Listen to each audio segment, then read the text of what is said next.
All right, Tom, just general comments about the round today and your position now, 17 under par. Yeah, it was a little bit tougher day with the wind coming up, and I would say it's a little bit unique being away from the host site with PGA West, two golf courses over there. Didn't really know what conditions would be like over there, so I just I got off to a bad start, unfortunately, with a bogey on one, and then hold a bunker shot green side on four to kind of get me going and settled back in the round. Made some nice birdies from there, but not that it was easy, but I tried to make it as easy as possible, hit a lot of greens, and just give myself a lot of chances out there today. A lot of times they'll say if you're on, it depends on how you are on the right side or the wrong side of the draw. Do you kind of feel fortunate that if the wind was going to come up, you were playing this course today? Yeah, I'll be curious to see how the scoring averages shake out for the three courses today. Generally, I would say it's better to be here, a little more protected from the trees, and a little bit shorter golf course, so you could play a little more conservatively off the tees, get the ball in play, and then go from there, if that makes sense. How much, now that you're done, are you looking forward to what tomorrow might bring? Yeah, I really haven't looked at any scoreboards this week at all, just because I know it's going to take mid-20s under par, and you just got to keep going forward. So, obviously drive it and play, but then you've got to be pretty aggressive with all your approach shots because you've got to make a lot of birdies out here. So tomorrow's more of the same. Overall satisfied with your game?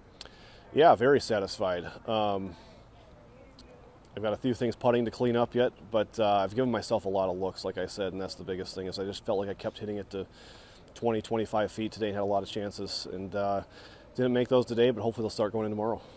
Okay. You've made it to this stadium course, I think, a couple of times in this event, and you've played pretty well over there, shot under par a couple of times. Does that give you some confidence going in there, knowing that you've done that before?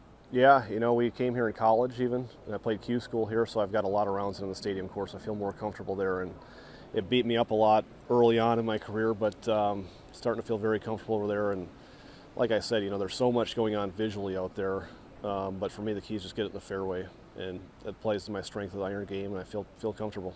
Just a couple more. You mentioned the bogey at the first hole today after going 36 without a bogey. Does that kind of fire you up, or does it kind of settle you down knowing it's out of the way? I mean, I guess it was tough. Just kind of with the start, the wind was blowing pretty good. I drove up behind some trees, and it was a pretty shaky bogey, to be honest with you. But made a few nice swings there on 2 and 3 to kind of settle me down and get back in the rhythm of it. Yeah, and you had that stretch of 4 in a row, as you said. But when you got to the back nine, it looked like you made that birdie on 11. And then did it feel like you kind of stalled with all those pars coming in, or was that just kind of a little bit of a different mindset when you got to that point of 17 under? Yeah, I would have liked a few more for sure, but there were quite a few tough holes out there. A couple tough par threes that we had to deal with, a few tough tee shots, and there's just enough wind and it's moving around just enough that it was kind of tough to get the right yardage on all the approach shots coming in. Yep. What's the item? Ide Bailey, accounting firm. Yep, headquartered out of Fargo. Oh, okay. Yep, perfect. Excellent. Thanks, guys. Got a lot of experience in the wind coming from Fargo.